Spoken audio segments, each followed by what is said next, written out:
Live শুরু হয়েছে। তো সুপ্রিয় শিক্ষার্থী বন্ধুরা, আশা করি তোমরা আমার সাথে যুক্ত হয়েছো। অ্যাম্বিশন বিসিএস কোচিং এর পক্ষ থেকে তোমাদেরকে শুভেচ্ছা জানাচ্ছি, স্বাগত জানাচ্ছি। আমরা আজকে তোমাদের প্রথম ক্লাস লেকচার 1 এটি পড়াবো। নিশ্চয়ই তোমরা রুটিন পেয়েছো আর আমাদের টপিকগুলি তোমরা বুঝতে পেরেছো। আজকে আমরা যে পাঠ আমাদের আছে সেটি হলো ব্যাকরণের প্রাথমিক কিছু কথাবার্তা এবং তার সাথে বর্ণমালা।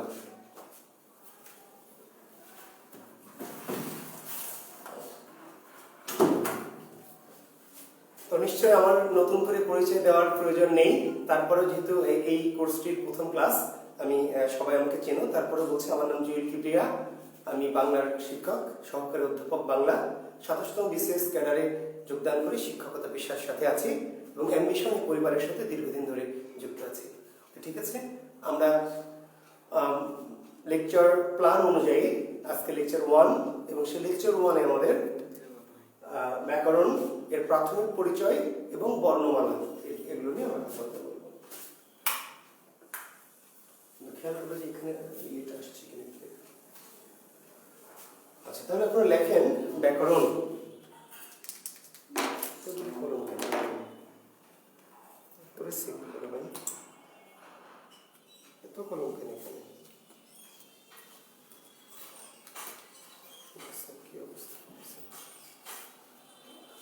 আচ্ছা, প্রথম প্রশ্ন হতে পারে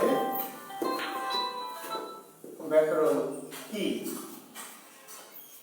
শিক্ষার্থী বন্ধুরা, ব্যাকরণ থেকে আমরা প্রাথমিক কিছু বিষয় নিয়ে একটু কথাবার্তা বলে আমরা আলোচনার গভীরে যাব। তাহলে প্রথম প্রশ্ন হচ্ছে ব্যাকরণ কি? এর উত্তর হচ্ছে ভাষার সংবিধান। ঠিক আছে, তাহলে ব্যাকরণ কি?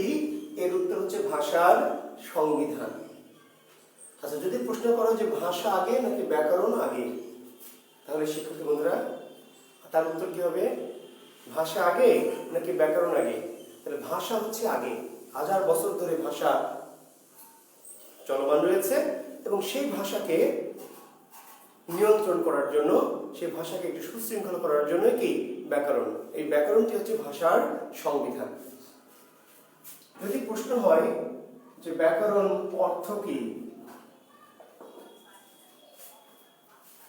প্রথম প্রশ্ন করেছি আমরা ব্যাকরণ কি, তার উত্তর দিয়েছি ভাষার সংবিধান।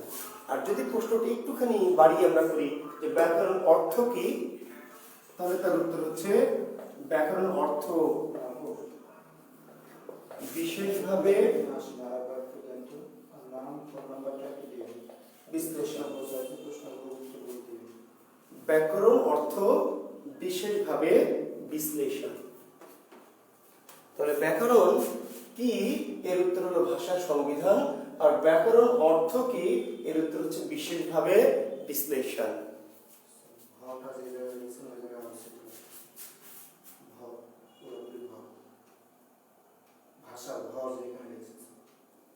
ভাষার ভর এখানে লিখছে। এটা কোন আলোটা পড়ছে? ওটা বন্ধ করে দাও। এটা ওইটা না, এটা একটা অফ করে দিতে। এবার তাকাও, ক্যামেরা দেখো না। হ্যাঁ, আচ্ছা স্যার, একটু ওয়েট করুন, না আপনি লাইট অফ করা পর্যন্ত একটু ওয়েট করলে। তাহলে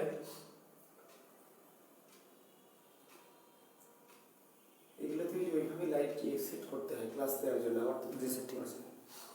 আচ্ছা, তাহলে ব্যাকরণ অর্থ হচ্ছে বিশেষভাবে বিশ্লেষণ। এখন প্রশ্ন হবে ব্যাকরণ এর বিশ্লেষণ কি? ব্যাকরণ এর বিশ্লেষণ কি? শিক্ষার্থী বন্ধুরা, ব্যাকরণ শব্দটির অর্থ হচ্ছে বিশেষভাবে বিশ্লেষণ, কিন্তু ব্যাকরণ শব্দটির বিশ্লেষণ কি? ব্যাকরণ শব্দটির বিশ্লেষণ হচ্ছে বি যোগ আ যোগ ক্রি যোগ কি অন। ব্যাকরণ এই শব্দটির বিশ্লেষণ বি যোগ আ যোগ ক্রি যোগ অন। এবং অত্যন্ত সঙ্গত কারণে এখানে একটা আমরা ধাতু চিহ্ন দিতে হয়, যেহেতু ক্রি একটা ধাতু। ব্যাকরণের সঠিক বিশ্লেষণ বি যোগ আ যোগ ক্রি যোগ অন। ব্যাকরণ কি সাধিত শব্দ? ব্যাকরণ শব্দটি কি সাধিত বা কি নিষ্পন্ন বা কিভাবে গঠিত হয়েছে? তার উত্তর প্রত্যয় যোগে। ব্যাকরণ শব্দটি গঠিত হয়েছে কিভাবে?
প্রত্যয় যোগে।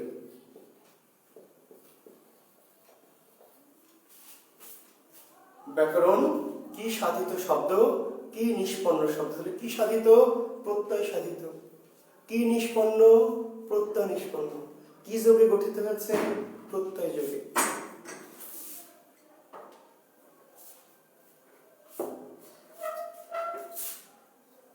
ব্যাকরণ কোন প্রত্যয় যোগে গঠিত হয়েছে? কোন প্রত্যয় যোগে? তার উত্তর আমরা কি বলবো? কৃৎ প্রত্যয় যোগে, তাই না? কেমন করে বুঝবো আমরা?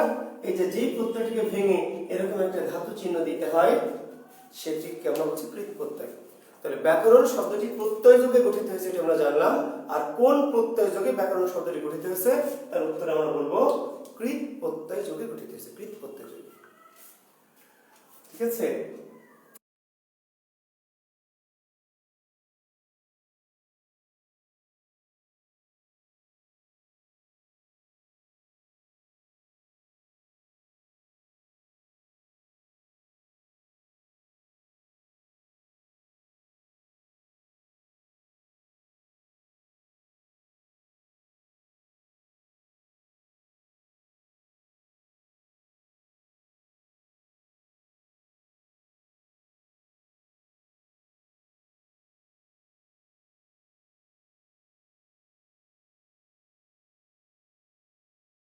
প্রশ্ন হবে এমন যে ব্যাকরণ কি সাধিত শব্দ? কি সাধিত শব্দ? আমরা বললাম কি নিষ্পন্ন। ব্যাকরণ কি জাতীয় শব্দ? ব্যাকরণ কি জাতীয় শব্দ? ব্যাকরণ কি জাতীয় শব্দ? আপনি আসলে এই ক্লাসের টাইম এর উত্তর তৎসম বা সংস্কৃত। প্রশ্নগুলি কিন্তু অনেক সময় কাছাকাছি মনে হতে পারে শিক্ষার্থী বন্ধুরা, কিন্তু প্রশ্নের যে পার্থক্যগুলো সেগুলো কিন্তু আমাদেরকে মনে রাখতে হবে। আগে বলেছিলেন ব্যাকরণ কি সাধিত শব্দ, কি নিষ্পন্ন শব্দ, কিভাবে গঠিত হয়েছে, তার উত্তর হচ্ছে প্রত্যয় যোগে, প্রত্যয় সাধিত, প্রত্যয় নিষ্পন্ন। আর ব্যাকরণ কি জাতীয় শব্দ বা কোন ভাষা থেকে আগত, ব্যাকরণ শব্দটি কোন ভাষা থেকে আগত বা কি জাতীয় শব্দের উত্তর হচ্ছে তৎসম বা সংস্কৃত।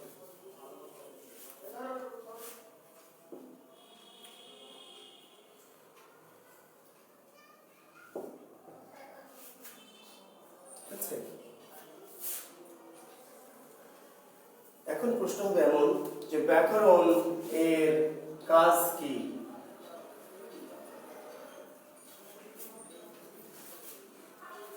যদি প্রশ্ন হয় ব্যাকরণের কাজ কি, তাহলে আমরা কি বলবো? ব্যাকরণের কাজ ভাষাকে সুশৃঙ্খলভাবে সাজানো। ব্যাকরণের কাজ হচ্ছে ভাষাকে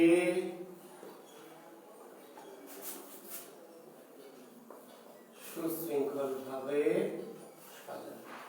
ব্যাকরণের কাজ, ব্যাকরণের কাজ কি? ব্যাকরণের প্রধান কাজ হচ্ছে ভাষাকে সুশৃঙ্খলভাবে সাজানো। এর পাশাপাশি ব্যাকরণের আরো দুটি ছোটখাটো কাজ আছে। তার একটি হচ্ছে, এটি হলো প্রথম কাজ। এরপরে ভাষাকে কি বিশ্লেষণ, ভাষাকে বিশ্লেষণ করা,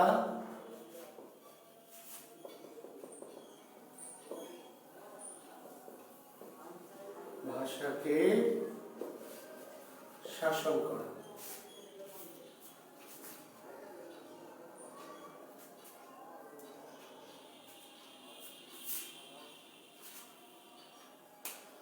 মূল কাজ ভাষাকে সুশৃঙ্খলভাবে সাজানো, এটি ব্যাকরণের মূল কাজ। পাশাপাশি ভাষাকে বিশ্লেষণ করে এবং ভাষাকে শাসন করে।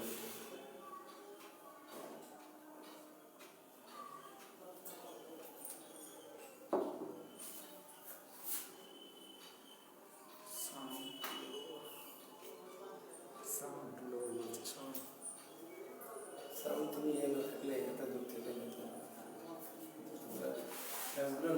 নিজেরও ডুবো, আমাদের ডুবো, মানুষ ক্লাস নিচ্ছে একদম লাইট সেট আপ করে বিয়ে করে ডেকোরেশন করে অনলাইন ক্লাস নিচ্ছে। তোমরা যত মতো করতে গিয়ে নিজে যেটুকু আমাদের একটা ডুবে। আচ্ছা, ব্যাকরণ এর কাজ আমরা দেখলাম। এখন আমরা দেখবো যে বাংলা ভাষার ব্যাকরণ প্রথম যিনি লিখেছেন সে ভদ্রলোকের নাম কি?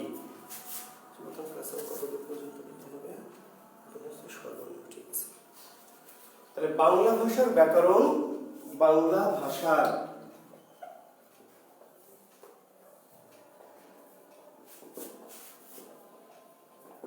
ব্যাকরণ,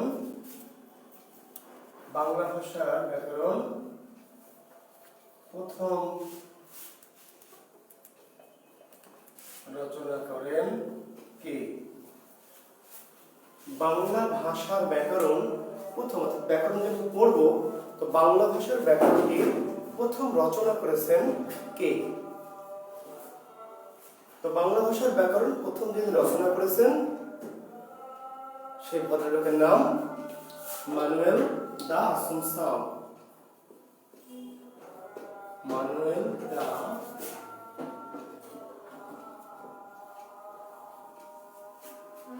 বাংলা ভাষার প্রথম ব্যাকরণ রচয়িতার নাম কি? প্রথম ব্যাকরণ কে রচনা করেছেন? তার উত্তর হচ্ছে মানুয়েল দা আসুনসাও। পর্তুগিজ পাদ্রী মানুয়েল দা আসুনসাও প্রথম বাংলা ভাষার ব্যাকরণ রচনা করেন। তাহলে বাংলা ভাষার ব্যাকরণ প্রথম কারা লিখেছে? কারা? প্রশ্ন হবে পর্তুগিজরা, ইংরেজরা, ওলন্দাজরা, বাঙালিরা। তাহলে বাংলা ভাষার ব্যাকরণ প্রথম কিন্তু বাঙালিরা লেখেনি। কারা লিখেছে? পর্তুগিজরা। বাংলা ভাষার প্রথম ব্যাকরণ কোন জাতি বা কারা রচনা করেছে? এর উত্তর হচ্ছে পর্তুগিজ। বাংলা ভাষার ব্যাকরণ প্রথম লিখেছে কারা? পর্তুগিজরা। ঠিক আছে, কে কে লিখেছে? তার নাম মানুয়েল দা আসুনসাও। কত সালে লিখেছে ব্যাকরণটি? 1734 সালে। বাংলা ভাষার প্রথম ব্যাকরণ, বাংলা ভাষার প্রথম ব্যাকরণ কত সালে রচিত হয়? 1734। 1734। আর এই ব্যাকরণটি কত সালে প্রকাশিত হয়? 1743 সালে। তাহলে বাংলা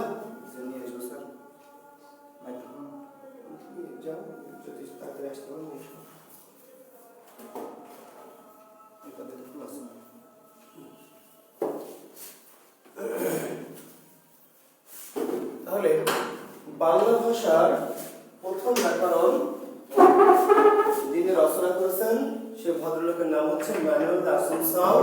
আর বাংলা ভাষার ব্যাকরণ প্রথম কত সালে রচিত হয়? 1734 সালে। আর বাংলা ভাষার প্রথম ব্যাকরণ কত সালে মুদ্রিত বা প্রকাশিত হয়? তার উত্তর হচ্ছে 1743 সালে। কোথা থেকে প্রকাশিত হয় বা কোথায় রচিত হয়? পর্তুগালের রাজধানী লিসবন।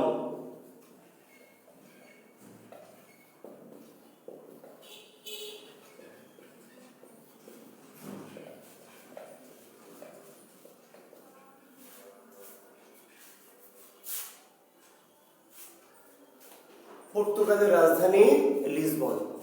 তাহলে বাংলা ভাষার ব্যাকরণটি প্রথম বাংলায় বা ভারতে রচিত হয়নি, কোথায় রচিত হয়েছে?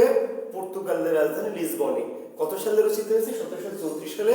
এবং এই পর্তুগালের রাজধানী লিসবন থেকেই 1743 সালে এটি বই আকারে কি মুদ্রিত বা প্রকাশিত হয়েছে। ঠিক আছে, বাংলা ভাষার প্রথম ব্যাকরণ কোন ভাষায় রচিত হয়? কোন ভাষায়? বাংলা ভাষার যে ব্যাকরণ, এই প্রথম ব্যাকরণ প্রথম কোন ভাষায় রচিত হয়?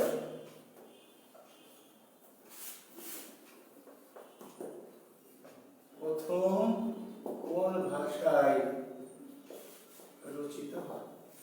শিক্ষার্থী বন্ধুরা, মজার প্রশ্ন যে বাংলা ভাষার ব্যাকরণ আবার কোন ভাষায় রচিত হয়, এইটা আবার কেমন প্রশ্ন বলেন?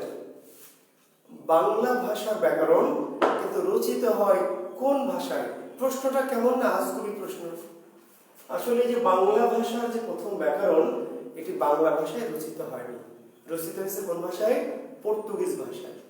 বাংলা ভাষার প্রথম ব্যাকরণ কিন্তু রচিত হয়েছিল পর্তুগিজ ভাষায়। ঠিক আছে, তাহলে উত্তরটা হচ্ছে পর্তুগিজ। বাংলা ভাষার প্রথম ব্যাকরণ কোন ভাষায় রচিত হয়েছিল? তার উত্তর কি? উত্তর হচ্ছে পর্তুগিজ, পর্তুগিজ ভাষায়। এই পর্তুগিজরাই লিখেছিল পর্তুগিজ ভাষায়। ব্যাকরণটি বাংলা ভাষার কিন্তু রচনা করা হয়েছিল কোন ভাষায়? পর্তুগিজ ভাষায়। আরো মজার প্রশ্ন যে বাংলা ভাষার প্রথম ব্যাকরণ কোন ভাষায় মুদ্রিত হয়? মুদ্রিত কোন ভাষায় মুদ্রিত হয়? কোন ভাষায় বা কোন হরফে? কোন হরফে মুদ্রিত হয়? এর উত্তর হচ্ছে কি? রোমান। রোমান খুবই একটা হিজিবিজি মার্কা ব্যাকরণ আর কি। ঠিক আছে, একটু খেয়াল করবে শিক্ষার্থী বন্ধুরা। তাহলে হ্যাঁ, তোমরা অনেকে আমার সাথে উত্তর দিচ্ছ দেখছি। স্যার সাউন্ড অনেক কম হয়ে গেছে। আমি আসলে আমার কিছু করার নেই, এটা টেকনিক্যাল প্রবলেম। এটা অ্যাম্বিশন কর্তৃপক্ষ জানে আর কি কেন সাউন্ড কম হচ্ছে। আমি বারবার বলছিলাম, কিন্তু কিছু করার নাই। তোমরা একটু হেডফোন লাগিয়ে শোনো। আর ওরা মাইক্রোফোনটা আনার চেষ্টা করছে, দেখা যাক যদি ব্যবস্থা করা যায় আর কি। ঠিক আছে, হ্যাঁ, অনেকেই আমাকে সালাম দিয়েছেন। আমি সবার জন্য ওয়ালাইকুম আসসালাম নিলাম। ঠিক আছে, সবার পক্ষ থেকে ওয়ালাইকুম আসসালাম ওয়া রাহমাতুল্লাহি ওয়া বারাকাতুহু। আচ্ছা, তাহলে আমরা বলছিলাম যে বাংলা ভাষার ব্যাকরণ প্রথম কোন ভাষায় রচিত হয়েছে? তার উত্তর আমরা বলছি পর্তুগিজ ভাষায়, কিন্তু কোন হরফে মুদ্রিত হয়েছে? তাহলে তার উত্তর হচ্ছে কি?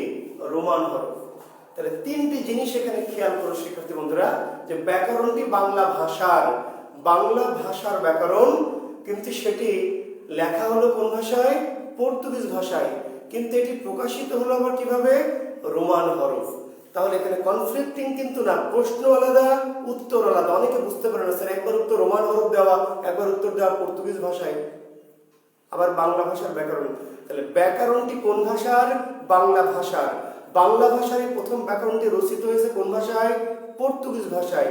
আর বাংলা ভাষার প্রথম ব্যাকরণটি মুদ্রিত বা প্রকাশিত হয়েছে কোন হরফে? হরফটির নাম হচ্ছে রোমান হরফ। ঠিক আছে? কত সালে? 1734 সালে মুদ্রিত হয়, আর 1734 সালে এটি রচিত হয়। কোথায় রচিত হয় বা কোথায় মুদ্রিত হয়? তার উত্তর একটাই, পর্তুগালের রাজধানী লিসবন। ঠিক আছে? আর এই ব্যাকরণটির নাম কি ছিল? বাংলা ভাষার প্রথম ব্যাকরণের নাম কি? বাংলা ভাষার প্রথম ব্যাকরণের নাম কি? মজার নাম। বাংলা ভাষার প্রথম ব্যাকরণের নাম ছিল ভোকাবুলারিও, এম ইডিওমা বেঙ্গলা ই পর্তুগিজ। বাংলা ভাষার যে প্রথম ব্যাকরণটির কথা আমরা বলছি, সেই ব্যাকরণটির নাম ছিল ভোকাবুলারিও, এম ইডিওমা বেঙ্গলা ই পর্তুগিজ।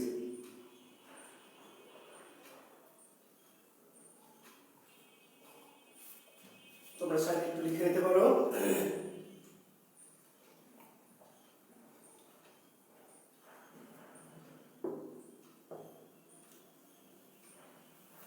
vocabulario em idioma বেঙ্গলা ই পর্তুগিজ। তবে এত বড় নাম ধরে আমরা এই ব্যাকরণ থেকে ডাকি না, এর একটি ছোট নাম আপনারা অপশনে পাবেন বা বইয়ে পাবেন। এটিকে আমরা বলছি পর্তুগিজ বাংলা ব্যাকরণ।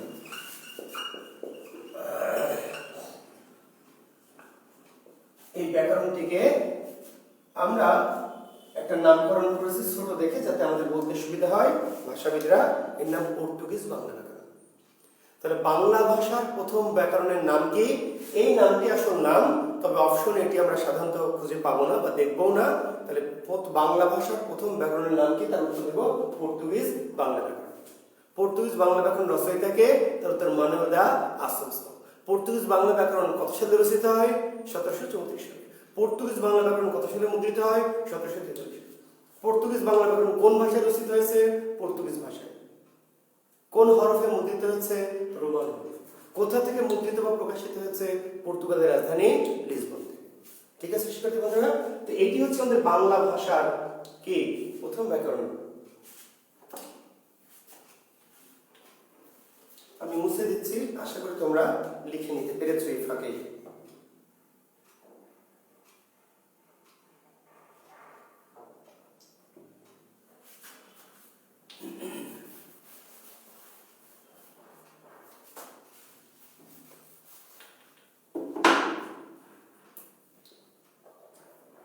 বাংলা ভাষায় রচিত প্রথম ব্যাকরণের রচয়িতা কি? বাংলা ভাষায় রচিত প্রথম ব্যাকরণের রচয়িতা কে? হ্যাঁ, তোমরা অনেকেই লিখেই ফেলেছ already. Get a grammar of the Bengali language. হ্যাঁ, একজন লিখেছ, শাকিলা খাতুন, থ্যাংক ইউ তোমাকে। Grammar of the Bengali language. এখন দেখেন আগের প্রশ্নটা আর এই প্রশ্নটা কিন্তু এক না। ঠিক আছে? আগের প্রশ্ন আর এই প্রশ্নটা কিন্তু একটু ডিফারেন্ট। এখন অনেকেই প্রশ্নটা বোঝে না, দুইটা প্রশ্নকে একই রকম করে ফেলে। তো যখন তুমি দুইটা প্রশ্নকে একই রকম করে ফেলবে, তখনই এই সমস্যাটা হবে আর কি। ঠিক আছে?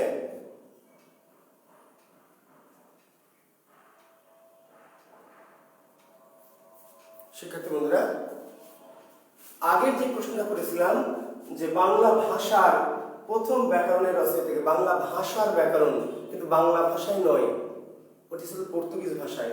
আর বাংলা ভাষায় রচিত প্রথম ব্যাকরণের রচয়িতাকে, রচয়িতার নাম হচ্ছে এন.বি. হ্যালহেড। এন.বি. হ্যালহেড, যাকে আমরা বলি Nathaniel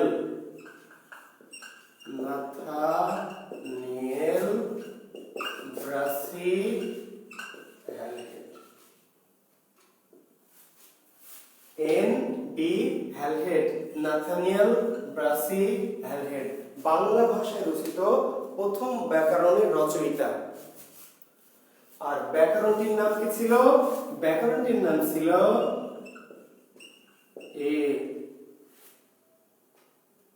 grammar of the Bengali language. Grammar of the Bengali language, Bangla ভাষায় রচিত প্রথম ব্যাকরণের রচয়িতা এন.বি. হ্যালহেড। আর বাংলা ভাষায় রচিত প্রথম ব্যাকরণটির নাম হচ্ছে a grammar of the Bengali language. এটি কত সালে প্রকাশিত হয়? 1778 সালে। এই ব্যাকরণটিতে প্রথম বাংলা ভাষাকে ব্যবহার করা হয়েছিল। আর প্রথম যে ব্যাকরণটির কথা বলেছি বাংলা ভাষার ব্যাকরণ, কিন্তু সেখানে কোনো বাংলা ভাষাকে ব্যবহার করা কি হয়নি।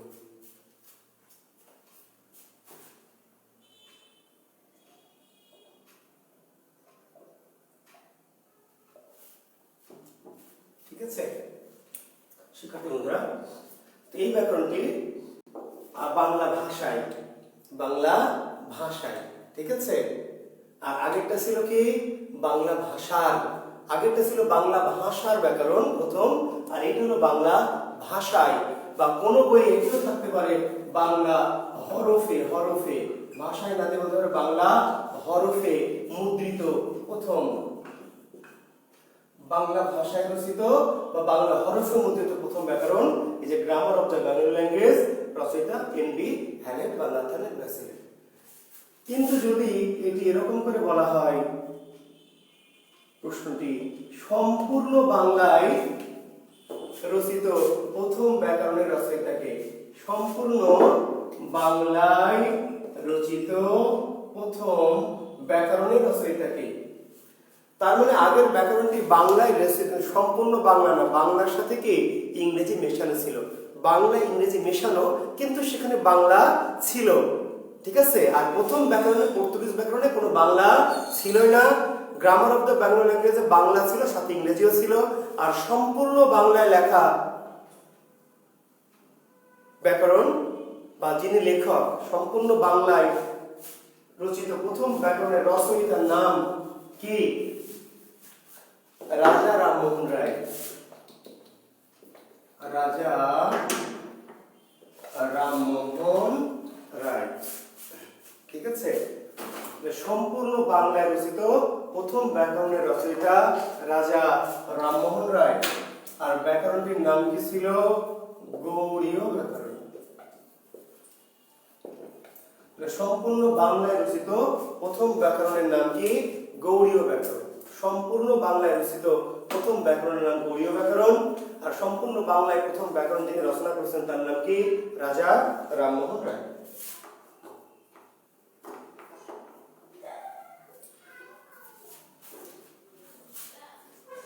এই ব্যাকরণটি 1826 সালে রচিত হয়। কত সালে? 1826 সালে, ঠিক আছে। দুইটি বই 29 দেওয়া আছে, তো আমরা 26টাকে প্রথম রচনার পাল্টায় গ্রহণ করব। আর প্রকাশিত বা মুদ্রিত হয় 1833 সালে। তাহলে গৌড়ীয় বাংলা ব্যাকরণ বা রামমোহন রায় রচিত ব্যাকরণ কত সালে রচিত হয়? 1826 সালে রচিত হয়। আর কত সালে মুদ্রিত বা প্রকাশিত হয়? সেটা 1833।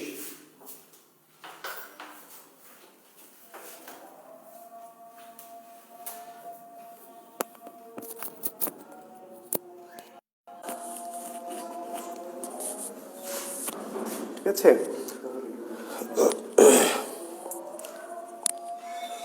তাহলে শিক্ষার্থী বন্ধুরা, আমরা বাংলা ব্যাকরণ সম্পর্কে 3টি ব্যাকরণ সম্পর্কে এখানে কথা বলেছি, ঠিক আছে? তোমাদের লেখা শেষ হলে আমি একটু আবার বলবো, তোমরা আমার সাথে একটু মিলিয়ে নিবে, ঠিক আছে? আমার মনে হয় তোমাদের এইটুকু তথ্য লেখা হয়ে গেছে। আচ্ছা, তাহলে আমি মুছে দিই।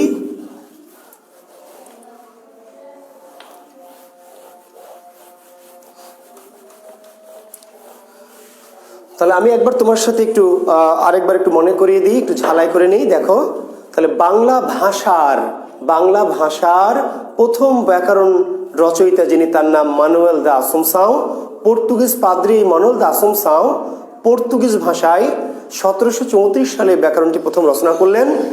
কোথায় বসে লিখলেন? পর্তুগালের রাজধানী লিসবনে, এবং সেখান থেকে এটি 1743 সালে গ্রন্থাকারে প্রকাশিত হলো। কিন্তু এই ব্যাকরণটি রচিত হয়েছে কোন ভাষায়? পর্তুগিজ ভাষায়, কিন্তু মুদ্রণ করা হলো বা ছাপানো হলো কোন হরফ দিয়ে? রোমান হরফ। তাহলে বাংলা ভাষার প্রথম ব্যাকরণ রচিত হয়েছে পর্তুগিজ ভাষায়, মুদ্রিত বা প্রকাশিত হয়েছে কোন হরফে? রোমান হরফে। কত সালে মুদ্রিত? 1743। কত সালে রচিত? 1734। কোথা থেকে প্রকাশিত বা রচিত হয়েছে? রচিত এবং প্রকাশিত একই স্থান থেকে, পর্তুগালের রাজধানী লিসবন। ব্যাকরণটির নাম কি? মূল নাম ছিল ভোকাবুলারিও এম ইডিওমা বেঙ্গলা ই পর্তুগিজ, যেটিকে আমরা একটা ছোট নাম দিয়েছি পর্তুগিজ বাংলা ব্যাকরণ। ক্লিয়ার? এরপরে আমরা বলছি, কিন্তু এই ব্যাকরণটি বাংলা ভাষার ব্যাকরণ হলো, বাংলা ভাষা এখানে ছিল না। বাংলা ভাষার ব্যাকরণ কিন্তু সম্পূর্ণটাই পর্তুগিজ ভাষায় রোমান হরফে। প্রথম বাংলা ব্যবহার করে যে ব্যাকরণটা লেখা হলো, সে ব্যাকরণটির নামে grammar of the Bengali language. এই grammar of the Bengali language, যাকে বলা হলো বাংলা ভাষায় বা বাংলা হরফে রচিত প্রথম ব্যাকরণ। আর বাংলা ভাষায় প্রথম ব্যাকরণ যিনি লিখলেন, তার নাম কি? এন.বি. Halhed, Nathaniel Brassey হ্যালেড। 1778 সালে এই ভদ্রলোক এই ব্যাকরণটি প্রকাশ করলেন, ঠিক আছে? যেটি আবার সম্পূর্ণ বাংলায় না, বাংলা এখানে ছিল, কিন্তু সাথে সাথে কি ইংরেজি এবং বাংলা মেশানো। ফলে সম্পূর্ণ বাংলায় লেখা প্রথম ব্যাকরণ এটি নয়, এটি হলো প্রথম বাংলায় লেখা। বাংলা এর মধ্যে আছে বলে এটি বাংলায় লেখা, কিন্তু সম্পূর্ণ বাংলায় লেখা প্রথম বাংলা ব্যাকরণের নাম গৌড়ীয় ব্যাকরণ। আর প্রথম সম্পূর্ণ বাংলায় যিনি বাংলা ব্যাকরণ লিখেছেন, তার নাম রাজা রামমোহন রায়। কিংবা প্রশ্নটি এমনভাবে ঘুরিয়ে আসবে যে কোন বাঙালি প্রথম বাংলা ব্যাকরণ রচনা করেছেন। শিক্ষার্থী বন্ধুরা, প্রথমে বাংলা ব্যাকরণ লিখেছেন পর্তুগিজরা, তারপরে বাংলা ব্যাকরণ লিখলেন ইংরেজরা, তারপরে বাংলা ব্যাকরণ লিখলেন কে? বাঙালি। তাহলে কোন বাঙালি প্রথম লিখলেন? রাজা রামমোহন রায়। বাঙালি কর্তৃক রচিত প্রথম ব্যাকরণটির নাম কি? গৌড়ীয় ব্যাকরণ। গৌড়ীয় ব্যাকরণ কত সালে রচিত হয়? 1826 সালে। আর কত সালে মুদ্রিত বা প্রকাশিত হয়? 1833 সালে। এরপরে বাংলা ভাষায় ডক্টর সুনীতি কুমার চট্টোপাধ্যায় ভাষা প্রকাশ বাংলা ব্যাকরণ লিখেছেন। ডক্টর মোহাম্মদ শহীদুল্লাহ বাংলা ব্যাকরণ লিখেছেন। ডক্টর এনামুল হক, ডক্টর মুনির চৌধুরী, ডক্টর মুফাজ্জল হায়দার চৌধুরী, ডক্টর হায়াত মাহমুদ, এমনকি হুমায়ুন আজাদ, রবীন্দ্রনাথ ঠাকুর, অনেকেই আরও বাংলা ব্যাকরণ লিখেছেন। সেইগুলি আপনারা বাংলা ব্যাকরণের নামগুলি অনেক সময় পরীক্ষায় আসে, সেগুলি আপনারা পরে জানবেন। আমি শুধু আজকে বাংলা ব্যাকরণের ইতিহাসটুকু আলোচনা করতে চেয়েছি, ইতিহাসের অংশটুকু একটু আলোচনা করলাম, ঠিক আছে? যাতে আমরা বাংলা ব্যাকরণ পড়বো, কিন্তু বাংলা ব্যাকরণ কিভাবে আমাদের এলো সেই ইতিহাসটুকু একটু জেনে নিলাম।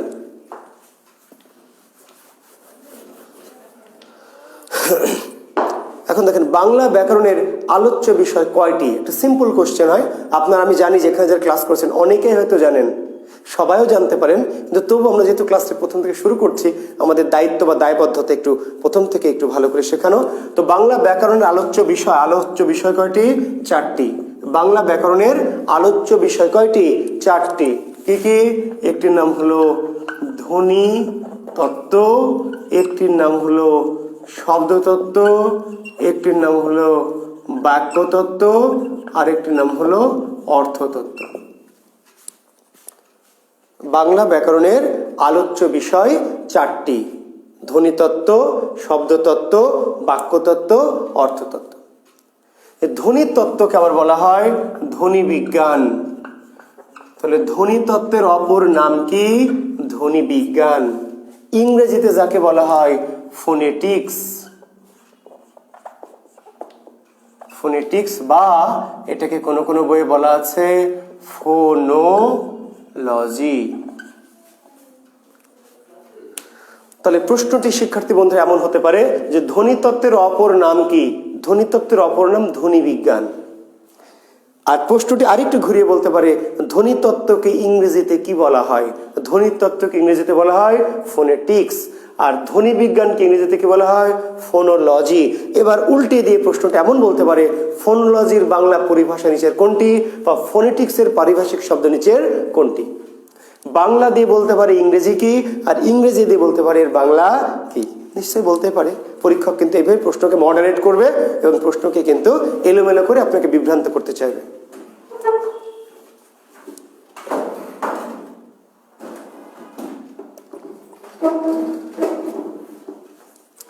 শব্দতত্ত্বের বাংলা অপর নাম রূপতত্ত্ব।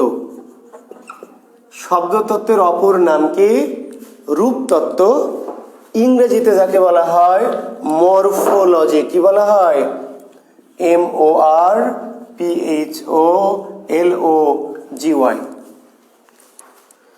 ঠিক আছে, শব্দতত্ত্বের অপর নাম রূপতত্ত্ব, আর শব্দ বা রূপতত্ত্বকে ইংরেজিতে বলা হয় মরফোলজি। তাহলে মরফোলজির বাংলা পরিভাষা নিচের কোনটি? শব্দ বা রূপতত্ত্ব। বাক্যতত্ত্বের অপর নাম পদক্রম। বাক্যতত্ত্বকে অপর কি নামে ডাকা হয়, বাক্যতত্ত্বকে অপর কি নামে অভিহিত করা হয়, কিংবা বাক্যতত্ত্বের অপর নাম কি? তার উত্তর হচ্ছে পদক্রম। ইংরেজিতে কি বলা হয়? সিনট্যাক্স। তাহলে সিনট্যাক্সের বাংলা পরিভাষা নিচের কোনটি? উত্তর হতে পারে বাক্যতত্ত্ব, উত্তর হতে পারে পদক্রম, উত্তর হতে পারে উভয়ই। অর্থতত্ত্ব বা অর্থতত্ত্বকে বাংলায় বলা হয় বাগর্থ তত্ত্ব। অর্থতত্ত্বকে বাংলায় আরেকটি কি নামে ডাকা হয়? বাগর্থ তত্ত্ব। বাগর্থ তত্ত্ব। ইংরেজিতে বলা হয় সিম্যান্টিক্স। সিম্যান্টিক্স। তাহলে অর্থতত্ত্ব বা বাগর্থ তত্ত্বকে ইংরেজিতে কি বলা হয়? সিম্যান্টিক্স। তাহলে সিম্যান্টিক্সের বাংলা পরিভাষা কি? অর্থতত্ত্ব বা বাগর্থ তত্ত্ব। তাহলে বাংলা ব্যাকরণের আলোচ্য বিষয় কয়টি? 4টি। ধ্বনিতত্ত্ব, শব্দতত্ত্ব, বাক্যতত্ত্ব, অর্থতত্ত্ব। কিন্তু শিক্ষার্থী বন্ধুরা, এর বাইরেও ব্যাকরণের আরো 2-1টি আলোচ্য বিষয় আছে, যাদের একটির নাম হচ্ছে অভিধান তত্ত্ব। একটির নাম অভিধান তত্ত্ব, আর একটির নাম হলো নন্দন তত্ত্ব। তাহলে আলোচ্য বিষয় কয়টি? 6টি। আবার বলবেন না উত্তর, আলোচ্য বিষয় কয়টি বলবেন কি? 4টি। কিন্তু জেনে রাখবেন এই 4টি আলোচ্য বিষয়ের বাইরেও ব্যাকরণের আরো 2-1টি আলোচ্য বিষয় আছে, যাদেরকে ব্যাকরণ বলছে যে অপ্রধান বা গৌণ আলোচ্য বিষয়। অপ্রধান বা গৌণ আলোচ্য বিষয়। নিচের কোনটি ব্যাকরণের অপ্রধান আলোচ্য বিষয়, নিচের কোনটি ব্যাকরণের গৌণ আলোচ্য বিষয়? তার উত্তর অভিধান তত্ত্ব এবং নন্দন তত্ত্ব। আর এই 4টি হলো ব্যাকরণের আলোচ্য বিষয় কিংবা মুখ্য আলোচ্য বিষয়। আলোচ্য বিষয় বললেও 4টি, মুখ্য আলোচ্য বিষয় বললেও 4টি। আর ওই 4টির বাইরে আরো 2টি আলোচ্য বিষয় আছে ব্যাকরণের, যাদেরকে ব্যাকরণ বলছে অপ্রধান বা গৌণ আলোচ্য বিষয়। তো অভিধান তত্ত্বকে ইংরেজিতে বলা হয় লেক্সিকোগ্রাফি। অভিধান তত্ত্বকে ইংরেজিতে কি বলা হয়? লেক্সিকোগ্রাফি। তাহলে লেক্সিকোগ্রাফির বাংলা পরিভাষা বা পারিভাষিক শব্দ নিচের কোনটি?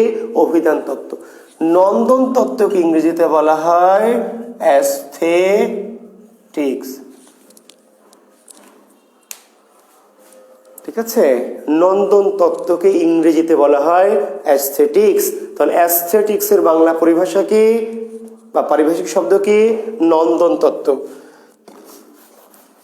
এই নন্দন তত্ত্বকে কোনো কোনো বইয়ে দেওয়া আছে সৌন্দর্য তত্ত্ব, কোনো বইয়ে বলা আছে রূপ রস তত্ত্ব, কোনো বইয়ে বলা আছে ছন্দ অলংকার তত্ত্ব। শিক্ষার্থী বন্ধুরা, একটু জটিল মনে হলো বিষয়টা, একটু ভাবো যে যার নাম নন্দন তত্ত্ব, এই নন্দন মানে সৌন্দর্য, নন্দন মানে কি সৌন্দর্য, তাহলে নন্দন তত্ত্বের অপর নাম কি সৌন্দর্য তত্ত্ব। আবার এই নন্দন তত্ত্বকে কেউ বলছে রূপ রস তত্ত্ব, আবার নন্দন তত্ত্বকে কেউ বলছে ছন্দ অলঙ্কার তত্ত্ব।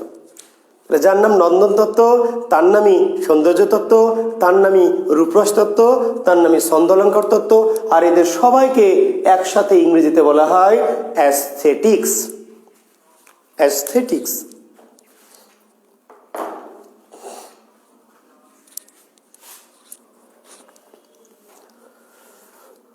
ঠিক আছে শিক্ষার্থী বন্ধুরা, আশা করি তোমরা মোটামুটি এই ব্যাকরণ আলোচ্য বিষয় কয়টি সম্পর্কে একটু সম্যক ধারণা পেলে।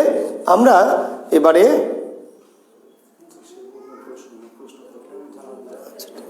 হ্যাঁ কোনো বিষয় করলাম কোনো, তাহলে আমরা আমাদের আলোচনা শুরু করব। ব্যাকরণ যে পড়ব কোন তত্ত্ব থেকে পড়ব শিক্ষার্থী বন্ধুরা? কি রূপরস তত্ত্ব থেকে, না নন্দন তত্ত্ব, না অভিধান তত্ত্ব, না অর্থ তত্ত্ব, কোন তত্ত্ব থেকে? ব্যাকরণের প্রথম আলোচ্য বিষয় যেটি, আমরা প্রথম আলোচ্য বিষয় ধ্বনিতত্ত্ব, এখান থেকে আলোচনা শুরু করব। তারপর শব্দতত্ত্বে যাব, তারপর বাক্যতত্ত্ব, তারপর অর্থতত্ত্ব, অভিধান তত্ত্ব এবং শেষ করব রূপরস ছন্দ অলঙ্কার দিয়ে। আমাদের ব্যাকরণিক আলোচনাটা শেষ হবে কি দিয়ে? রূপ রস ছন্দ অলঙ্কার দিয়ে। ঠিক আছে? আচ্ছা, আর আমরা শুরু করব কি দিয়ে? ধ্বনি তত্ত্ব বা ধ্বনি বিজ্ঞান দিয়ে। তাহলে আমরা আজকে শুরু করছি আমাদের প্রথম লেকচার। ব্যাকরণের প্রাথমিক আলোচনাটা আমরা করলাম, প্রাথমিক আলোচনা। এরপর আমরা শুরু করব কি? ধ্বনি তত্ত্বের আলোচনা।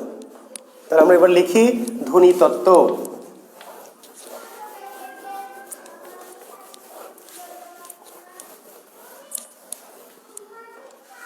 ধ্বনিতত্ত্বের আলোচ্য বিষয়ের প্রথম আলোচ্য বিষয়টির নাম হচ্ছে বর্ণ বা বর্ণমালা। আমরা যে ধ্বনিতত্ত্ব নামক টপিকটি পড়ব, আলোচ্য বিষয় পড়ছি ব্যাকরণের, এই ধ্বনিতত্ত্ব নামক আলোচ্য বিষয়ের প্রথম আলোচ্য বিষয়টির নাম কি? বর্ণ বা বর্ণমালা।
ছন্দ অলঙ্কার দিয়ে।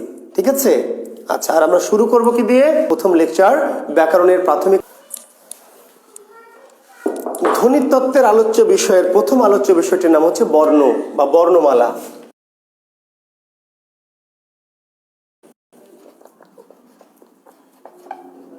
আমরা যে ধ্বনিতত্ত্ব নামক টপিকটি পড়ব, আলোচ্য বিষয় পড়ছি ব্যাকরণের, এই ধ্বনিতত্ত্ব নামক আলোচ্য বিষয়ের প্রথম আলোচ্য বিষয়টির নাম কি? বর্ণ বা বর্ণমালা।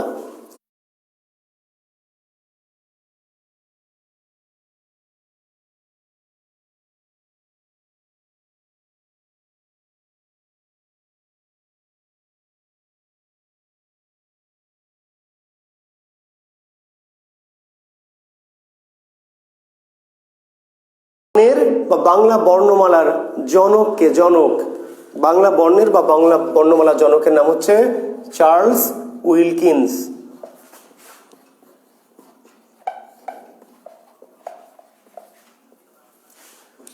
বাংলা বর্ণের বা বাংলা বর্ণমালার জনকের নাম কি?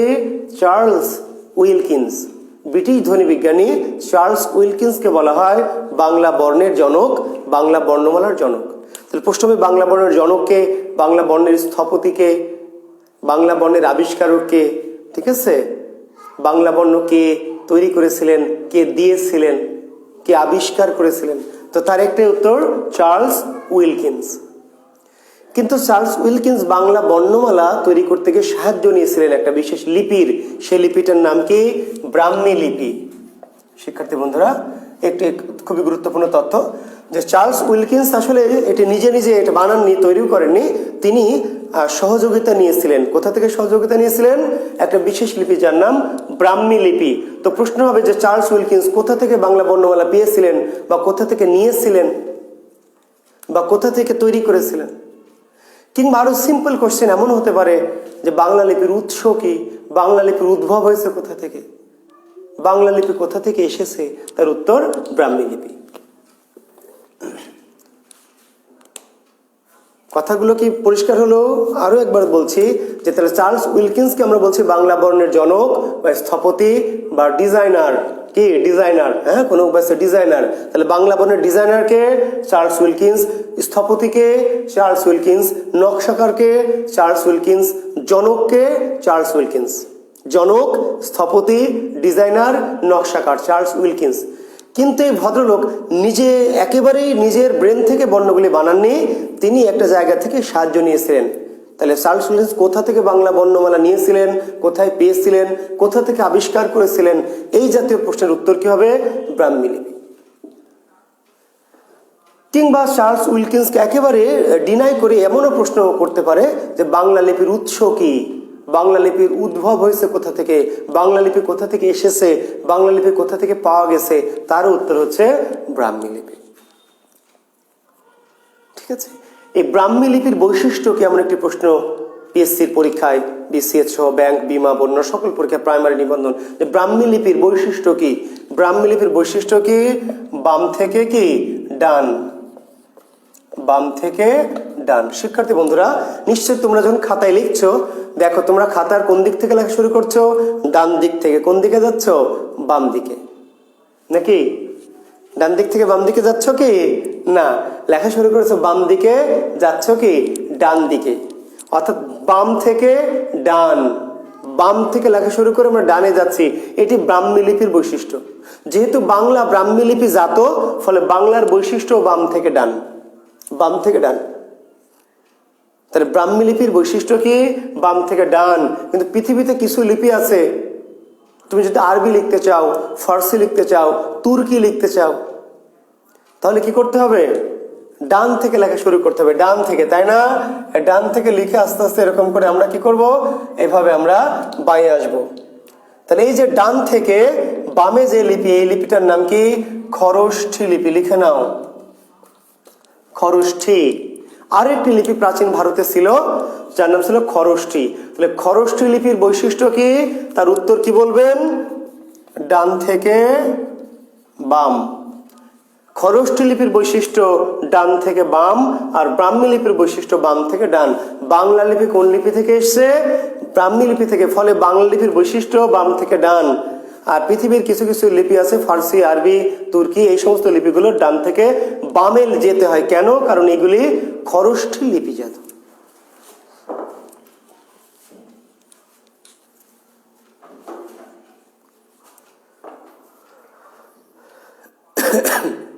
তাহলে আর এই প্রসঙ্গে আরেকটি কথা বলে শেষ করবে এই আলোচনাটুকু, যে এই যে বাংলা বর্ণের ডিজাইনার বা নকশাকার বা স্থপতি হল চার্লস উইলকিন্স, কিন্তু বাংলা বর্ণ প্রথম খোদাই করেছেন যিনি, খোদাইকারী, বাংলা বর্ণের প্রথম খোদাইকারীর নাম কি? সেই ভদ্রলোকের নাম হচ্ছে পঞ্চানন কর্মকার। বাংলা বর্ণের প্রথম খোদাইকারীকে, খোদাইকারী অর্থাৎ ডিজাইন দেখে কাঠের উপর বাংলা বর্ণকে প্রথম যিনি খোদাই করেছিল তাকে বলা হয় প্রথম খোদাইকারী। বাংলা বর্ণের প্রথম খোদাইকারীর নাম হচ্ছে পঞ্চানন কর্মকার। তাহলে ডিজাইনার বা নকশাকার হচ্ছে চার্লস উইলকিন্স, আর খোদাইকারীর নাম পঞ্চানন কর্মকার। ঠিক আছে, খোদাইকারী একটু বানানটা দেখে নেন। বাংলা বর্ণের প্রথম খোদাইকারী পঞ্চানন কর্মকার।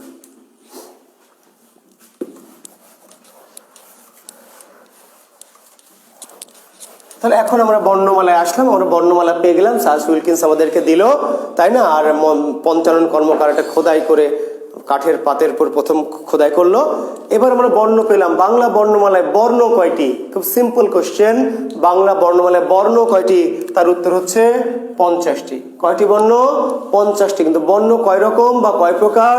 2 প্রকার। কি কি? স্বরবর্ণ এবং কি ব্যঞ্জন বর্ণ।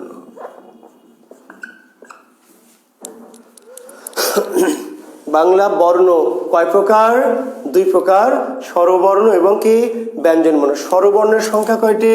নিশ্চয় তোমরা সবাই জানো, 11টি। আর ব্যঞ্জন বর্ণের সংখ্যা কয়টি? 39টি। কোনো দ্বিমত আছে? না, থাকার কথা নয়, একেবারে স্বতঃসিদ্ধ, একেবারেই প্রতিষ্ঠিত মত যে বাংলা বর্ণমালায় বর্ণ 50টি, বর্ণ 2 প্রকার, স্বর এবং ব্যঞ্জন। স্বরবর্ণ 11টি আর ব্যঞ্জন বর্ণ 39টি।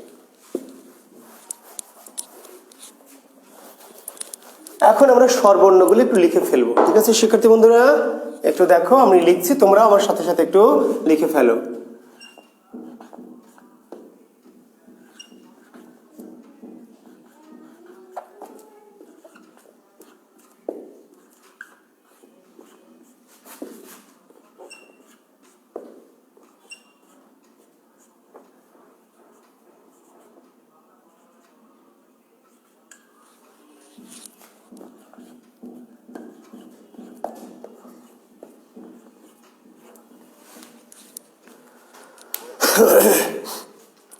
তাহলে বাংলা বর্ণমালায় বর্ণের সংখ্যা কয়টি? তাই না? 11টি। স্বরবর্ণের সংখ্যা 11টি। আমরা লিখেছি অ, আ, ই, ই, উ, উ, রি, এ, ওই, ও, ও। আমরা বলি স্বরে অ, স্বরে আ, হ্রস্ব ই, দীর্ঘ ই, হ্রস্ব উ, দীর্ঘ উ, রি, এ, ওই, ও, ও। এখন এই 11টি স্বরবর্ণকে আবার 3টি পর্যায়ে ভাগ করা হয়। বাংলা 11টি স্বরবর্ণকে আগে কি করা হয়? প্রধানত 3টি পর্যায় বা গ্রুপে ভাগ করা হয়।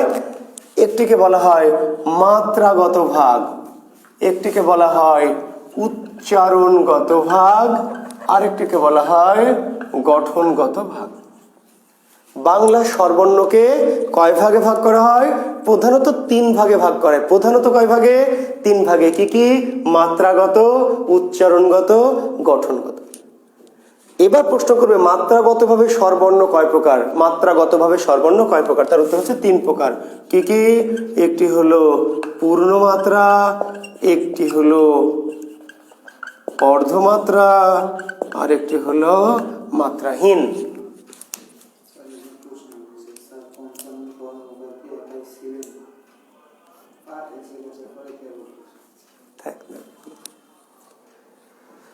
মাত্রাগতভাবে স্বরবর্ণ কয় প্রকার? মাত্রাগতভাবে বা মাত্রার ভিত্তিতে বা মাত্রা অনুসারে স্বরবর্ণ 3 প্রকার: পূর্ণমাত্রা, অর্ধমাত্রা, মাত্রাহীন। ঠিক আছে শিক্ষার্থী বন্ধুরা, এখন প্রশ্ন হবে মাত্রাহীন স্বরবর্ণ কয়টি? খুবই সিম্পল উত্তর, যে দেখে উত্তর দাও। দেখো তো মাত্রাহীন স্বরবর্ণ কয়টি? একটু তাকাও তো বোর্ডের দিকে। মাত্রাহীন স্বরবর্ণ অর্থাৎ যেই স্বরবর্ণের উপরে কোনো মাত্রা নাই, এমন সংখ্যা কয়টি?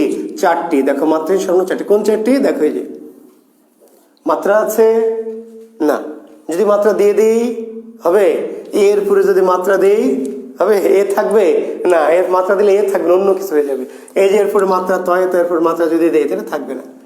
অর্থাৎ এ, ওই, ও, ও, এই 4টি স্বরের উপর কোনোভাবেই মাত্রা দেওয়া যাবে না, মাত্রাহীন। মাত্রাহীন স্বরবর্ণের সংখ্যা 4টি। অর্ধমাত্রা স্বরবর্ণের সংখ্যা কয়টি? দেখো তো শিক্ষার্থী বন্ধুরা, হয় নিজেদের খাতা দেখো তো আমার বোর্ডের দিকে তাকিয়ে। অর্ধমাত্রা অর্থাৎ যাদের উপরে মাত্রা নেই, মাত্রা কোথায় আছে? শেষে, বর্ণের পিছনে মাত্রা, এরকম বর্ণ শুধু একটি, রি। তাহলে অর্ধমাত্রার স্বরবর্ণ একটি, রি। আর পূর্ণমাত্রার স্বরবর্ণ অবশিষ্ট 6টি। তাহলে খুবই সহজ প্রশ্ন যে মাত্রাহীন স্বরবর্ণ কয়টি? 4টি। অর্ধমাত্রার স্বরবর্ণ কয়টি? 1টি। পূর্ণমাত্রার স্বরবর্ণ কয়টি? 6টি। আর যদি প্রশ্ন হয় নিচের কোনটি অর্ধমাত্রার স্বর, কোনটি পূর্ণমাত্রার স্বর, কোনটি মাত্রাহীন স্বর, তাহলে আপনার মুখস্থ করার দরকার নাই, কোনো অপশন দেখে বুঝতে পারবেন যে কোনটি মাত্রাহীন। যার পর মাত্রা নয় মাত্রাহীন, যার পিছনে মাত্রা আছে সে অর্ধমাত্রা, আর যার পুরোটা মাত্রা আছে সে পূর্ণমাত্রা। আর আরেকটু চালাকি যদি করে যে কততম স্বর পূর্ণমাত্রা, তাহলে প্রথম থেকে ষষ্ঠ 6টি পূর্ণমাত্রা, সপ্তম স্বরটি অর্ধমাত্রা এবং অষ্টম থেকে একাদশ স্বর হচ্ছে মাত্রাহীন। প্রথম 6টি 1 থেকে 6 পর্যন্ত প্রথম 6টি বর্ণ পূর্ণমাত্রা, সপ্তম বর্ণটি অর্ধমাত্রা, আর শেষ 4টি বর্ণ মাত্রাহীন। ক্লিয়ার এই কথাটুকু? মাত্রার ভিত্তিতে আমাদের আলোচনা শেষ। উচ্চারণগতভাবে স্বরবর্ণ 2 প্রকার। উচ্চারণগতভাবে স্বরবর্ণ কয় প্রকার? 2 প্রকার। কি কি? একটি স্বরকে বলা হয় হ্রস্ব স্বর, একটি স্বরকে বলা হয় দীর্ঘ স্বর। ঠিক আছে শিক্ষার্থী বন্ধুরা, উচ্চারণগতভাবে বা উচ্চারণের ভিত্তিতে বা উচ্চারণ অনুসারে স্বরবর্ণ কয় প্রকার? 2 প্রকার, হ্রস্ব এবং কি দীর্ঘ।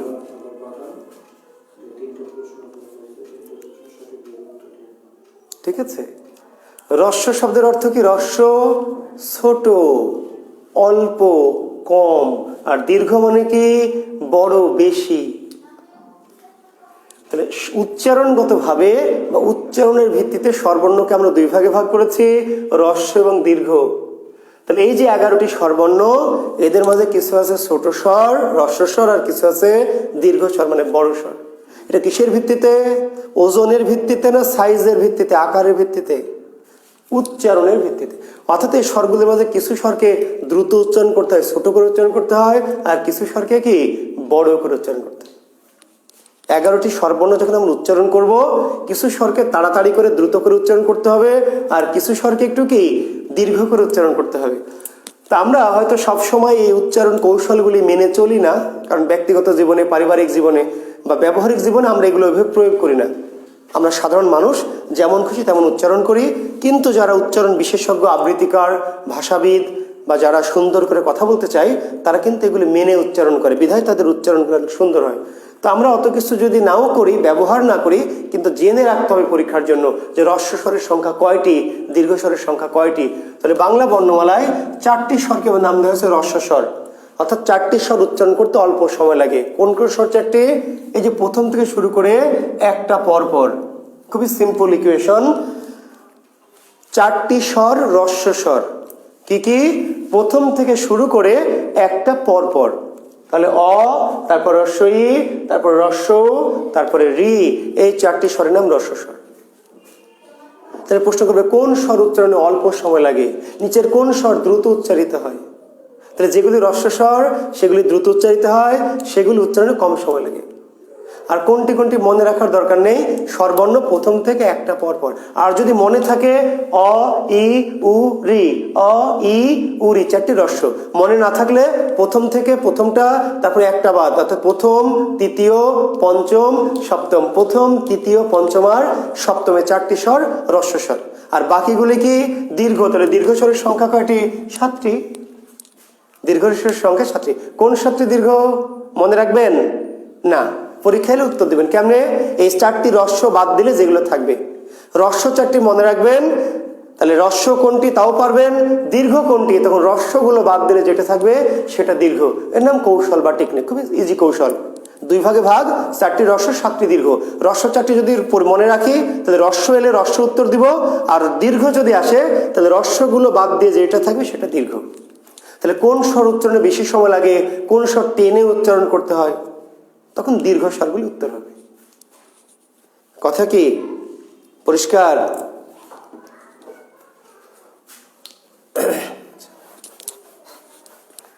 গঠনগতভাবে বা গঠনের ভিত্তিতে বা গঠন অনুসারে স্বরবর্ণ 2 প্রকার। কি কি? মৌলিক এবং যৌগিক। গঠনগতভাবে বা গঠন অনুসারে বা গঠনের ভিত্তিতে স্বরবর্ণ 2 প্রকার। কি কি? মৌলিক এবং যৌগিক। মৌলিক স্বর কাকে বলে? খুবই তার সহজ উত্তর, যে স্বরকে বিশ্লেষণ করা যায় না, ভাঙা যায় না। পৃথিবীতে সকল মৌলিকের সংজ্ঞা এক, সেটা সাবজেক্ট বাংলা হোক, সাবজেক্ট কেমিস্ট্রি হোক, সাবজেক্ট ফিজিক্স হোক, যাই হোক না কেন, মৌলিকের সংজ্ঞাকে যাকে ভাঙা যায় না, বিশ্লেষণ করা যায় না। যে স্বরকে ভাঙা যায় না, বিশ্লেষণ করা যায় না, তার নাম মৌলিক। আর যৌগিকের সংজ্ঞা কি? যে স্বরকে ভাঙা যায়, বিশ্লেষণ করা যায়। তাহলে পরীক্ষার প্রশ্ন হবে, আচ্ছা আমরা দেখেন এখানে 11টি স্বর, প্রত্যেকটি একটি একটি করে বর্ণ। কয়টি করে বর্ণ? একটি করে, তাই না? অ একজন, আ একজন, হ্রস্বই একজন, দীর্ঘই একজন, এইভাবে তো 11টি বর্ণ, প্রত্যেকে একজন একজন করে তো 11টি। কিন্তু মজার বিষয় যে এর মাঝে দুটি বর্ণ আছে, তারা আসলে একজন নয়। আমাদের দেখতে একজনের মতো লাগছে, কিন্তু এরা দুইজনের জোড়া, তাই না? আমরা কোচিংয়ে অ্যাম্বিশনে মজা করে ক্লাসে বলতাম যে আসলে ওই যে যেমন খুব ঘনিষ্ঠ প্রেম যাদের, পার্কে গিয়ে বা গভীর কোনো অন্তরালে গিয়ে দুইজন কিন্তু এমনভাবে মানে জড়াজড়ি লেগে যায় যে দেখতে কেমন মনে হয়, একজনের মতো লাগে, তাই না? কি দূর থেকে দেখে মনে হয় যে একজন। পার্কে টার্কে যখন যাবেন, তাই না, নদীর ধারে পদ্মা গার্ডেনে কিংবা আমাদের যে ন্যাশনাল পার্কে, দূর থেকে মনে হবে একজন, আর কাছে গিয়ে দেখবেন কি দুইজন, অর্থাৎ দুজন এমনভাবে আছে মনে হয় যেন কি একজন। তাহলে এইখানে 11টি বর্ণের মাঝে এমন দুটি বর্ণ আছে যারা কি আসলে দুইজন করে। কে কে সেটি? এই যে ওই আর এই যে ও, এই দুটি বর্ণকে বাংলা বর্ণমালার যৌগিক বর্ণ বলা হয়। যৌগিক বর্ণের সংখ্যা কয়টি? 2টি। যৌগিক স্বরবর্ণ কয়টি? 2টি। কি কি? ও আর ও। তাহলে ওই যে বর্ণটি আমরা দেখছি, এটি আসলে একক বর্ণ না, এর মাঝে দুইজনের জোড়া। আর এটি তো পরীক্ষা আসবে, কার কার জোড়া আসবে? ওই ইজ ইকাল টু হোয়াট? ওই এর বিশ্লেষণ কি? ওই এর বিশ্লিষ্ট রূপ নিচের কোনটি? ওইকে ভাঙলে কি পাওয়া যায়? ওই কি কি বর্ণ দিয়ে গঠিত হয়েছে? ওই বর্ণটি তৈরি করতে কি কি লাগে? একই প্রশ্ন নানানভাবে মডারেট বলি আমরা। প্রশ্ন একটাই, ওই ইজ ইকাল টু হোয়াট, এটাই প্রশ্ন। বা ওই এর বিশ্লেষণ কি, এটাই প্রশ্ন। এখন পরীক্ষক এটাকেই মডারেট করে বলছে বিশ্লিষ্ট রূপ কি, ভাঙলে কি পাওয়া যায়, কি কি আছে, কি কি দিয়ে তৈরি হয়েছে, একই কথা। তাহলে কি কি দিয়ে? এই যে অ আর এই যে ই, এই যে অ আর এই যে ই, এই দুইটা যুক্ত হয়ে তৈরি হয়েছে ওই। তাহলে ওই ইজ ইকাল টু হোয়াট? এর উত্তর কি? অ যোগ ই, অ যোগ ই। শিক্ষার্থী বন্ধুরা, কিন্তু হঠাৎ কোনো বইয়ে, আপনারা তো অনেক রকম বই পড়েন, আপনারা তো আমাদের চেয়েও জ্ঞানী, অনেক বই আপনাদের টেবিলে সাজানো থাকে, তাই না? একদম কত রকম যে বই, কত রঙের বই। তো দেখবেন কোনো কোনো বইয়ে অযোগী না দিয়ে অযোগ ই উত্তর দেওয়া আছে। এখন আপনি বিভ্রান্ত হবেন। বিসিএসসিতে এটি মূল সমস্যা, যে জানার চেয়ে বিভ্রান্তিটা বেশি ঘটে। আর বিভ্রান্তি ঘটলো মানে আপনি বিপদগ্রস্ত হয়ে গেলেন। জানেন না তাতে বিপদ কিন্তু কম, কিন্তু জেনে বিভ্রান্ত হলেন তাহলে বিপদের আশঙ্কাটা বেশি। তাহলে আমরা এমনভাবে শিখবো যেন বিভ্রান্তিটা আমাদের ক্ষেত্রে না আসে। তাহলে যদি এটা কোথাও উত্তর দেওয়া থাকে তাহলে আমরা কি করব? এটা কি উত্তর হবে না হবে না? এটি উত্তর হবে, হতে পারে, হবে না, হতে পারে যদি এটি অপশনে না থাকে। আমরা বলি বিকল্প উত্তর, অর্থাৎ মূল উত্তরটি হচ্ছে অযোগ ই। কিন্তু অ এর বিকল্পে কখনো ও ব্যবহার করা যায় কেন? অ ধ্বনির উচ্চারণটা মাঝে মাঝে ও এর মতো হয়। আসলে বর্ণটি অ, কিন্তু অ এর উচ্চারণ মাঝে মাঝে কার মতো হয়? ও এর মতো। যেমন দেখবেন একটা শব্দ অ তয় রস্বই, এর উচ্চারণ কিন্তু অতি না, কি আসলে আমরা লিখছি অতি, কিন্তু উচ্চারণ করছি কি অতি, অতি। আসলে অ ইজ ইকাল টু ও। ফলে এটি যে ভুল বলে উড়িয়ে দেওয়া যাবে তা নয়, আবার এটি শুদ্ধ তা নয়। অর্থাৎ এখানে বুঝতে হবে যে একটা হলো বেশি শুদ্ধ আর একটা তুলনামূলক কম শুদ্ধ। তাহলে মাল্টিপল চয়েস মানে হচ্ছে যে চারটার মধ্যে কোনটা বেশি শুদ্ধ। তো যখন এটা দুটোই থাকবে তখন এইটা উত্তর দিব, কিন্তু বেশি শুদ্ধ যদি না থাকে সেটা তুলনামূলক কম শুদ্ধ, মানে শুদ্ধ তো কম হোক, তাহলে এটাও আমরা উত্তর দিতে পারবো। ক্লিয়ার কথাটা? বিভ্রান্ত হওয়ার কোনো দরকার নাই, তো সুযোগও নাই। যেটি আসল উত্তর, মূল উত্তর, সেটি থাকলেও সেটি উত্তর দেব, সেটি না থাকলে তখন তার বিকল্প আমরা উত্তর দেব। আচ্ছা, আরেকটি যুক্ত ব্যঞ্জন, যৌগিক ব্যঞ্জন বলেছি আমরা কি ও। ও ও, এটিও যৌগিক, মানে নিশ্চয় দুটি ব্যঞ্জনের জোড়া। কার কার জোড়া? এই যে দেখেন, এই অ আর এই যে উ, অর্থাৎ ও এর মাঝে হলো অ আর ই, আর ও এর মাঝে কে কে আছে? এই অ আর উ। তাহলে একইভাবে ও ইজ ইকাল টু হোয়াট? ও এর বিশ্লেষণ কি? ও এর বিশ্লিষ্ট রূপ কোনটি? ও এর মাঝে কি কি আছে? ও কি কি দিয়ে তৈরি হয়েছে? ও কি কি সহযোগে গঠিত হয়েছে? Moderate, moderate. প্রশ্ন একই কথাকে নানানভাবে পেঁচিয়ে পেঁচিয়ে বলছি আপনাকে বিভ্রান্ত করার জন্য। পরীক্ষকের কাজ এটি। আপনি যদি বিভ্রান্ত হয়েছেন তাহলে শেষ। বিশ্লেষণ কি? বিশ্লিষ্ট রূপ কি? ভাঙলে কি পাওয়া যায়? কি কি আছে? কি কি বর্ণ দিয়ে তৈরি হয়েছে? কি কি সহযোগে গঠিত হয়েছে? অথবা ডাইরেক্ট এইটুকু প্রশ্ন করবে, ও ইজ ইকাল টু হোয়াট, এইটুকুই। এই চিহ্ন দিয়ে রেখে দেবে, দিয়ে অপশন দেবে। তাহলে উত্তর কি? অ যোগ হ্রস্ব ও, অ যোগ হ্রস্ব। আর এটি যদি না থাকে অপশনে, তাহলে এটাকে বিকল্পে কি ধরে নিতে পারবো আমরা? ও যোগ হ্রস্ব। কিন্তু দুটির মধ্যে অবশ্যই এটি উত্তর দিতে হবে, আর এটি না থাকলে এটা বিকল্প। ঠিক আছে? তাহলে এই দুটি বর্ণ হলো বাংলা বর্ণমালার যৌগিক স্বরবর্ণ। তাহলে বাংলা বর্ণমালার যৌগিক স্বরবর্ণ কয়টি? উত্তর দুইটি। যৌগিক স্বরবর্ণ দুইটি।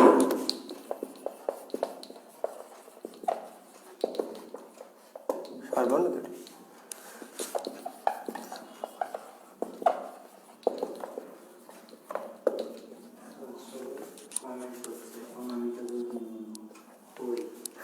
আচ্ছা, হ্যাঁ, আপনারা কমেন্টস করছেন অনামিকা যোগ ইমন আর অনামিকা যোগ উত্তম, তাই না? হ্যাঁ, আসলে অনলাইনে সব কথা তো বলা যাচ্ছে না, বুঝেন নাই?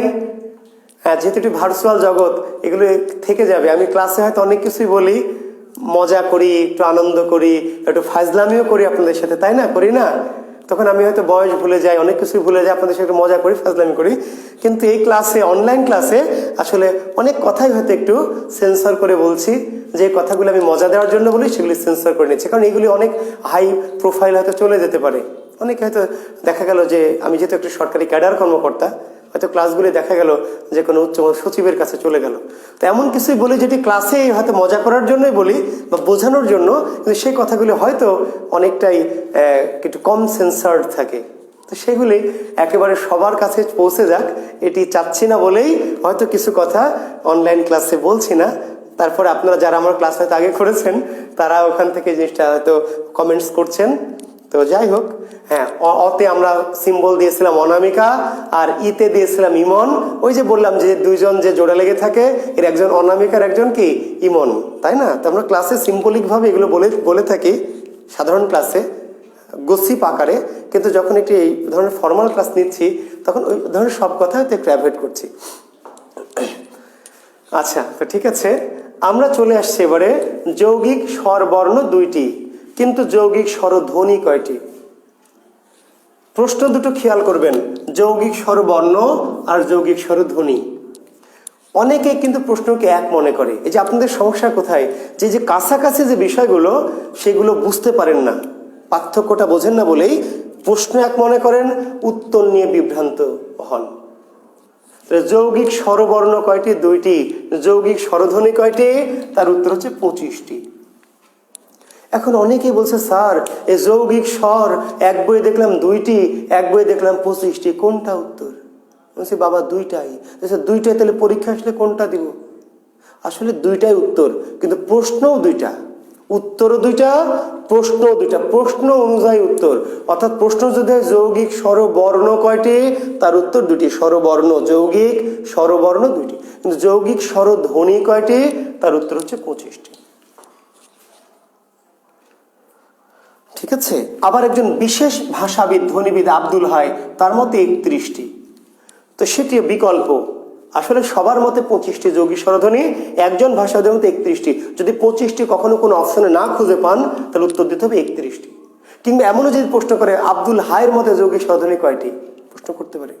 জটিল করতে গিয়ে প্রশ্ন করবে যে ভাষাবিজ্ঞান আব্দুল হাইয়ের মতে যৌগিক স্বরধ্বনি কয়টি, তাহলে আব্দুল হাইয়ের মতে যৌগিক স্বরধ্বনি 31টি। আর এমনি সাধারণ মত বা সবার মতে যৌগিক স্বরধ্বনি কয়টি? 25টি। এটি পরীক্ষা বেশি থাকবে, এটি বইয়ে বেশি পাবেন। তারপর এটি জেনে রাখবেন, বিকল্প মত, বিকল্প। ওই যে বিসিএস বিকল্প জানলে আপনার সুবিধা হবে, উপকার হবে, ক্ষতি হবে না। কিন্তু উত্তর দেওয়ার সময় আগে কমনটা দেখবেন, কমনটা না থাকলে বিকল্পটা। আর যদি আব্দুল হায়ের মতেই চাই তখন তো আর আমার এটা দেওয়ার দরকার নেই। আব্দুল হায়ের মতে কয়টি? তার উত্তর 31টি। আচ্ছা, এখন আমরা 31 ভুলে যাই, 25টি ধরে নিচ্ছি। এখন বিষয়টি হচ্ছে ধ্বনি কাকে বলে। ধ্বনি কাকে বলে? স্বরবর্ণের উচ্চারিত রূপটি তো স্বরধ্বনি, বর্ণের উচ্চারিত রূপটি ধ্বনি, তাই না? বর্ণের উচ্চারিত রূপটি ধ্বনি। তাহলে বর্ণ যেখানে 11টি, সেখানে ধ্বনি 25টি, 31টা ভুলে গেলাম আমরা। তো বর্ণের উচ্চারিত রূপটি যদি ধ্বনি হয়, তাহলে 11টি বর্ণ, তার উচ্চারিত রূপ হওয়ার কথা 11টি। তো 25টা কই? কোথায় পাবো 25টি? শিক্ষার্থী বন্ধুরা, আমার কথা কি যুক্তিটা বুঝতে পারছেন তো? বর্ণের উচ্চারিত রূপটি ধ্বনি, তো স্বরবর্ণ 11টি, তো তার ধ্বনি হওয়ার কথা 11টি। তো সেই ক্ষেত্রে আবার 25টি ধ্বনি কেমনে? তাও সব গোটা স্বরবর্ণের ধ্বনি না, শুধু যৌগিক স্বরধ্বনি 25টি। তো যৌগিক স্বরধ্বনির বিষয়টা কি একটুখানি আপনাদের ব্যাখ্যা করি, যাতে আপনাদের এটা নিয়ে আর জটিলতা না থাকে। তাহলে আমরা বলেছি ওই যৌগিক স্বরবর্ণ, ও যৌগিক স্বরবর্ণ। যৌগিক স্বরবর্ণ মানে যেখানে দুটি বর্ণ যুক্ত অবস্থাতে আছে, দুটি বর্ণ যেখানে জোড়া লেগে আছে, তার নাম যৌগিক স্বরবর্ণ। কিন্তু কিছু স্বর আছে, একাধিক স্বর কাছাকাছি পাশাপাশি থাকবে, যুক্ত থাকবে না, কিন্তু উচ্চারণ করতে গিয়ে তাদের একসাথে উচ্চারণ করতে হবে। কেমন? একটু আরেকবার দেখেন, আগে হতাশ হওয়ার দরকার নেই। যেমন একটি হচ্ছে একটা শব্দ লিখলাম যা, তাহলে জ একটা ব্যঞ্জন অন্তস্থ জ, আর একটা স্বর হচ্ছে আকার, এটা একটা স্বর আকার। এর সাথে একটি স্বর দিলাম ও, এটি আরেকটি স্বর, অর্থাৎ একটি স্বর আ আর একটি স্বর ও, দুটো স্বর কিন্তু আলাদা। কিন্তু যখন আমি উচ্চারণ করছি তখন কিন্তু বলতে পারবো না যে তুমি বাড়ি যা ও, যা ও, কি বলতে হবে? তুমি বাড়ি যাও আও আও। অর্থাৎ এই আকার এবং ওটাকে উচ্চারণ করতে হবে এক নিঃশ্বাসে। দুটি স্বর যুক্ত অবস্থায় নাই, পাশাপাশি বা কাছাকাছি আছে, কিন্তু উচ্চারণ করতে গিয়ে এক নিঃশ্বাসে একত্রে উচ্চারণ করতে হয়। এই দুটি স্বরকে একসাথে বলা হয় যৌগিক স্বরধ্বনি। আচ্ছা দেখেন, একটি শব্দ হলো পিউ। পিউ, লক্ষ্য করেন শিক্ষার্থী বন্ধুরা, দেখেন এটা হলো ইকার হ্রস্ব ই, এটা হলো প, এটা হলো উ। তাহলে এই যে ই আর এই যে উ, এর মাঝখানে কিন্তু একটা প। কিন্তু আমরা যখন উচ্চারণ করছি তখন কিন্তু ই পউ না, ই পউ না, ই পউ না, কি বলছি আমরা? পিউ, ইউ ইউ, পিউ ইউ। তো ইউ পাচ্ছেন কই? এটা হলো ই আর এটা উ, অনেক দূরে। কিংবা আমরা কি বলবো যে পি উ না, কি একসাথে বলতে হচ্ছে ইউ, পিউ। এই যে ই আর এই যে উ যদিও দূরে আছে, কিন্তু উচ্চারণ করতে গেলে এদেরকে কি করতে হয়? এক নিঃশ্বাসে একসাথে করতে, আলাদা করে করা যায় না। যখন আমরা বলছি যে ধরেন কি নি নি, তাহলে এই যে দেখেন নি ই ই, অর্থাৎ এই ই আর এই ই দূরে অবস্থান করলেও উচ্চারণের সময় কি হচ্ছে? একসাথে। নি ই না, কি নি নি। শিউলি, তাহলে ই স উলি না, শিউ ইউ, উচ্চারণটা কেমন হচ্ছে? ইউ। অর্থাৎ এই যে ই আর এই যে উ একসঙ্গে উচ্চারিত হচ্ছে। অর্থাৎ দুটি স্বর যদি যেখানে যুক্ত অবস্থায় ছিল, ওই আরো জোড়া লাগানোই ছিল, কিন্তু এরা জোড়া লাগানো না, স্বাধীন, পাশাপাশি কাছাকাছি একটু দূরে দূরে, কিন্তু আমরা যখন উচ্চারণ করব তখন এই দুটি স্বরকে আলাদা করে বিচ্ছিন্ন করে উচ্চারণ করা যাবে না, এদেরকে এক নিঃশ্বাসে একসাথে উচ্চারণ করতে হবে। তো দুটো স্বরকে যদি একই সাথে উচ্চারণ করতে হয় এক নিঃশ্বাসে, তাহলে এই দুটি স্বরকে একসাথে বলা হয় যৌগিক স্বরধ্বনি বা দ্বি-স্বরধ্বনি বা যুগ্ম স্বরধ্বনি। তাহলে যাকে আমরা যৌগিক স্বরধ্বনি বললাম তার নামে কি? যুগ্ম স্বরধ্বনি, তারই নাম হলো দ্বি-স্বরধ্বনি। তাহলে যৌগিক স্বরধ্বনির নাম হলো যুগ্ম স্বরধ্বনি, যৌগিক স্বরধ্বনির নাম হলো দ্বি-স্বরধ্বনি।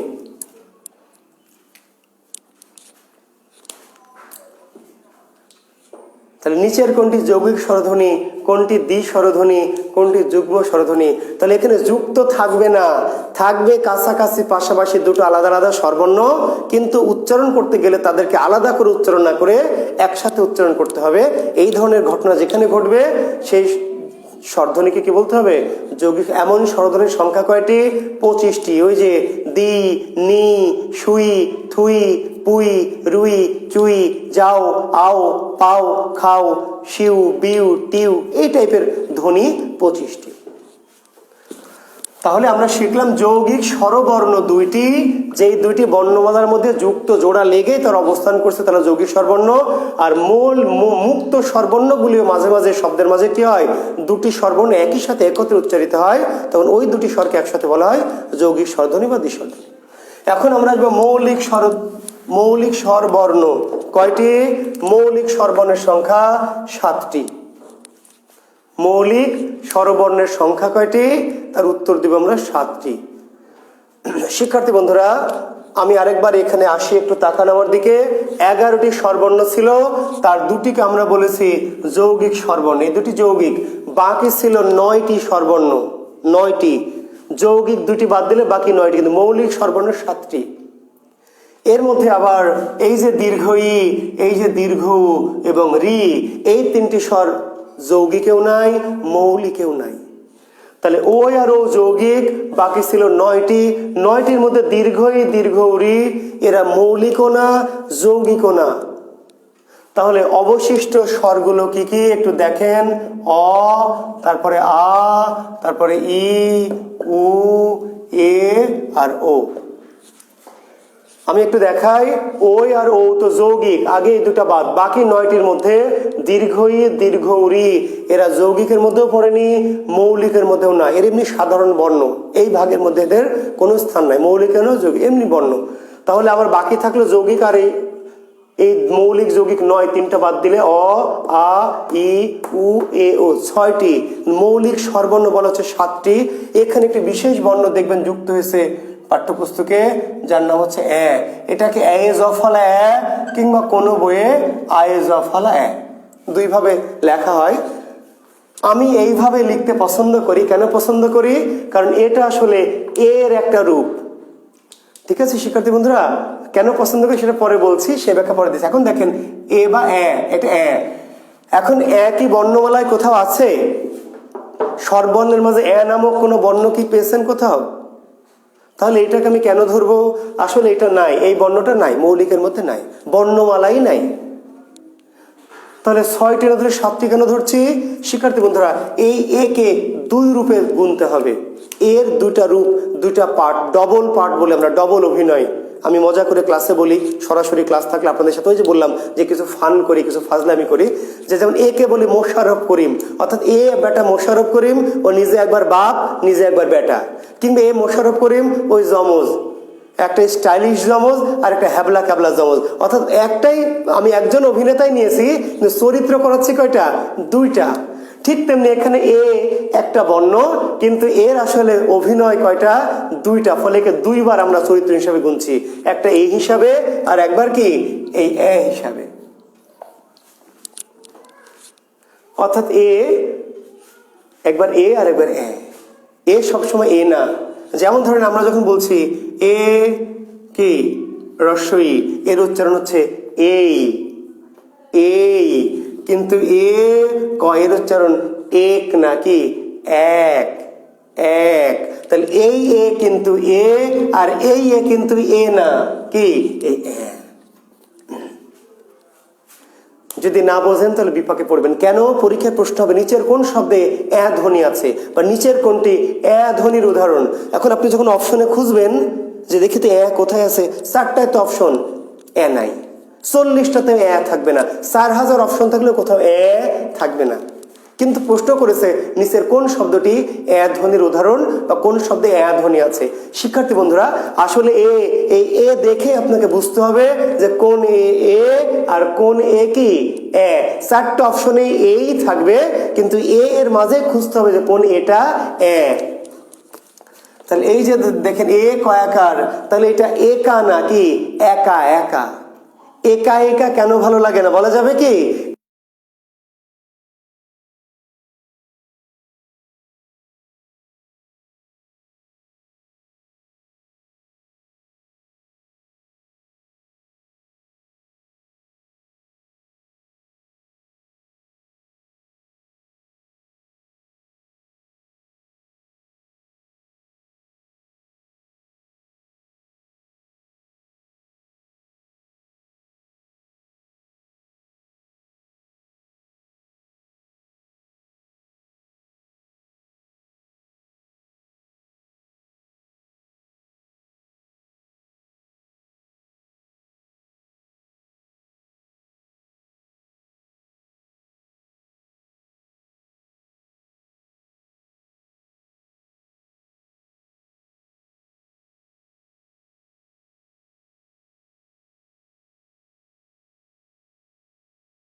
যারা আছে সবার কার হয়, ঠিক আছে না? তাহলে কারের সংখ্যা কয়টি? 10টি। কারের সংখ্যা 10টি। 11টি স্বর, কিন্তু কারের সংখ্যা হচ্ছে 10টি, কারণ একটি স্বরের কোনো কার নেই। শিক্ষার্থী বন্ধুরা, এখন অ এর যে কার নেই, তাহলে কি হবে? এখন আমার তো কার নেই, আছে কার নাই, তাহলে আমি কি কারে চড়তে পারবো না? আমার তো কার নাই, তাহলে আমি কারে চড়তে পারবো না? পারবো না? পারবো। বাজারের সব কারই তো আমার, রাজশাহী শহরে যত কার ভাড়া পাওয়া যায় সবই তো আমার, তাই না? তাহলে আমি চাইলে এই কারে চড়তে পারি। তাহলে অ এর কোনো কার নেই, না থাকলেও এই ব্যাটার এমন একটা ক্ষমতা আছে যে কোনো কারোর সাথে কি চড়ে বসতে পারবে। দেখেন, একটি শব্দ হলো ক, বর্ণ ক, এই ক এর মধ্যে অ আছে, দেখা যাচ্ছে? এটা অ এর একটা বিশেষ পাওয়ার। দেখা যাবে না, কিন্তু যে কোনো কারোর সাথে কি চড়ে বসবে। ক, চ, অ আছে, হ, অ আছে, ব, অ আছে, ল, অ আছে, ছ, ঝ, অ আছে। দেখা যাচ্ছে না, অ এর এই ক্ষমতাকে বলা হয় লীন। কি বলা হয়? লীন বা নিলীন বা বিলীন। অকে বলা হয় লীন বর্ণ বা নিলীন বর্ণ বা বিলীন বর্ণ। এই যে অ এমন একটি বর্ণ যে দেখা যাবে না কিন্তু আছে। আর একটি বর্ণের ক্ষেত্রে এমন ঘটনা ঘটবে না, কোনো ক্ষেত্রে ঘটবে না অন্য কোনো বর্ণের ক্ষেত্রে, যে দেখা যাচ্ছে না কিন্তু আছে। দেখা যেতেই হবে, সেটি বড় আকারে হোক আর ছোট আকারে হোক, দেখা যাবে, তাহলেই সেটি থাকবে। আর অ এমন একটি বর্ণ দেখা গেলেও থাকবে, দেখা যাচ্ছে না তাও থাকবে। এই যে লয়ের মিশে যাওয়ার ক্ষমতা যে কারোর সাথে, এই জন্য অকে বলা হয় কি লীন বর্ণ বা নিলীন বর্ণ বা বিলীন বর্ণ। তাহলে পরীক্ষা হবে নিচের কোনটি লীন বর্ণ, নিচের কোনটি নিলীন বর্ণ, নিচের কোনটি বিলীন বর্ণ। তার উত্তর অ। অকে কি বলা হয়? ঠিক আছে, কার নেই কিন্তু সবার সাথে মিশে থাকে বলে লীন বা নিলীন বা বিলীন। আর বাকি 10টি বর্ণের কার হয়, বাকি 10টি বর্ণের কি কার হয়।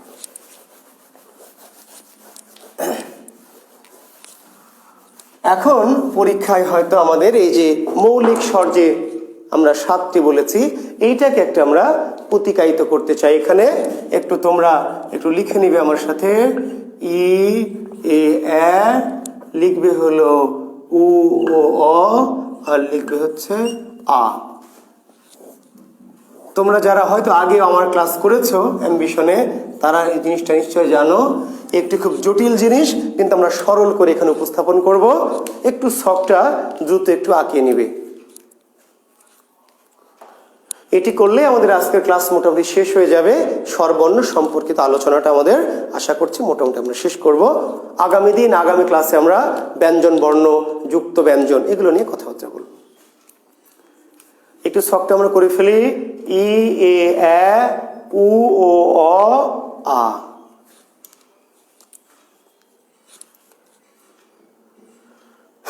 একটু দ্রুত এঁকে নাও চট করে, বেশি সুন্দর করে আঁকানোর দরকার নেই, মোটামুটি বোধগম্য করে আঁকালেই হবে।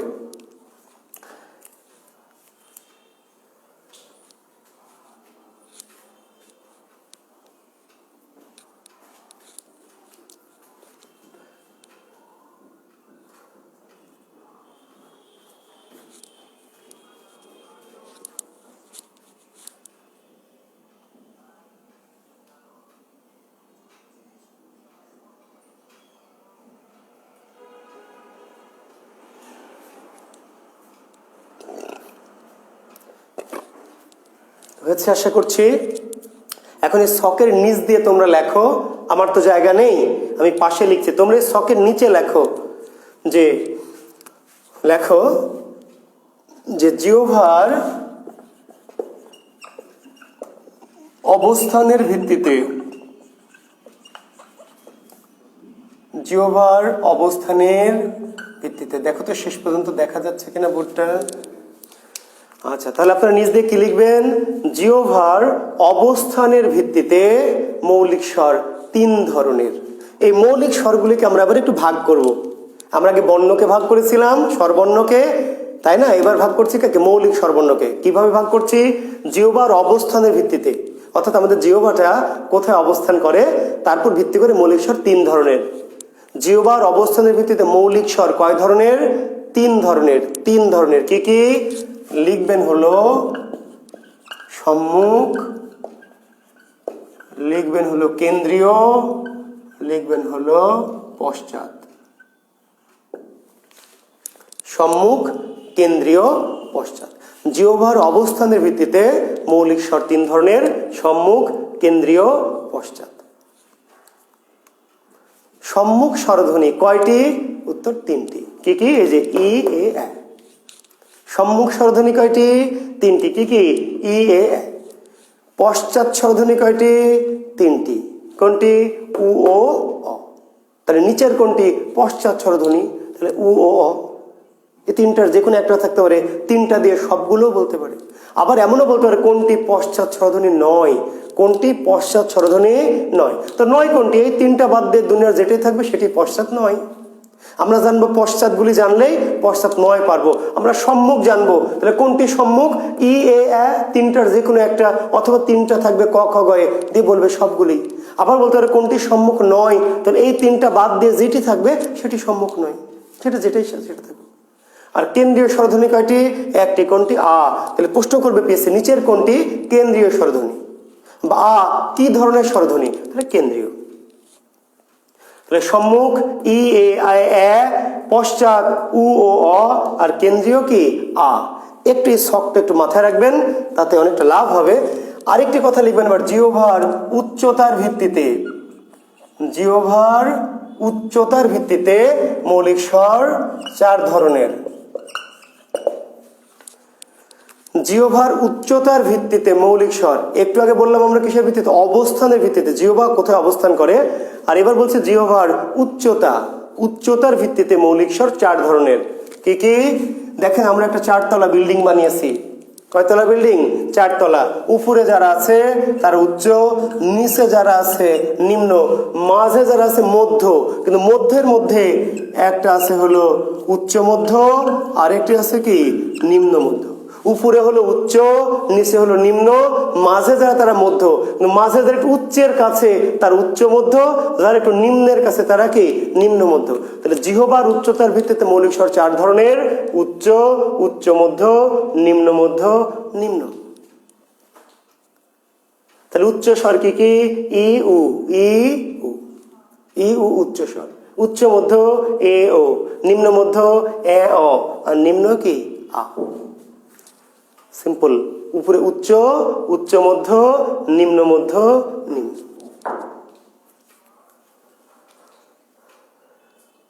এইভাবে ভাগ করলে সম্মুখ, কেন্দ্রীয়, পশ্চাৎ। সম্মুখ ই এ এ, পশ্চাৎ উ ও অ, কেন্দ্রীয় আ। আর এইভাবে যদি নেই তাহলে উচ্চ, উচ্চ মধ্য, নিম্ন মধ্য, নিম্ন। শেষ তথ্যটি হলো, লেখেন চোয়ালের, চোয়ালের অবস্থানের ভিত্তিতে। শেষ কথাটি লিখবেন, পরে আরেকটি লেখেন চোয়ালের,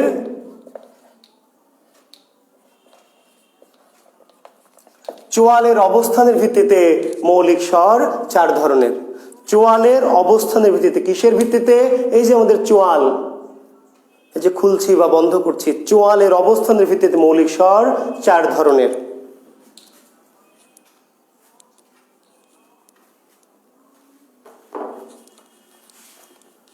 আশা করছি আপনারা এটুকু লিখতে পেরেছেন। দ্রুত লিখে নেন, চোয়ালের অবস্থানের ভিত্তিতে মৌলিক স্বর কয় ধরনের? 4 ধরনের। একইভাবে পদ্ধতিটা দেখেন, উপরে যারা আছে তাদেরকে আমরা বলছি সংবৃত, নিচে যারা আছে তাদেরকে আমরা বলছি বিবৃত। উপরে আছে যে সংবৃত, নিচে যে আছে বিবৃত, আর মাঝে এই যে সংবৃতের কাছে যে আছে তার নাম হলো অর্ধ সংবৃত, আর বিবৃতের কাছে যে আছে সে হলো অর্ধ বিবৃত। শিক্ষার্থী বন্ধুরা, উপরের সারিতে যে আছে, উপরে আছে সে হলো সংবৃত, নিচে যে আছে সে হচ্ছে বিবৃত। এখন মাঝে আছে 2টা লাইন, সংবৃতের পরে যে আছে সে হলো অর্ধ সংবৃত, আর বিবৃতের পাশে যে আছে সে হচ্ছে অর্ধ বিবৃত। তাহলে সংবৃত, অর্ধ সংবৃত, অর্ধ বিবৃত, বিবৃত। পরীক্ষা প্রশ্ন হবে কোনটি বিবৃত স্বর? তাহলে আ। বিবৃত স্বর আ। কোনটি সংবৃত স্বর? ইউ, সংবৃত। অর্ধ সংবৃত এ ও, আর অর্ধ বিবৃত এ অ। তাহলে ওই যে যখন আমাদের ময়েকার লয়াকার বলবে এই শব্দে এর উচ্চারণ কি সংবৃত, অর্ধসংবৃত, অর্ধবিবৃত, বিবৃত। তাহলে ময়েকার মে, তাহলে এর উচ্চারণ কি মে না ম্যা? কি মেলা ম্যা।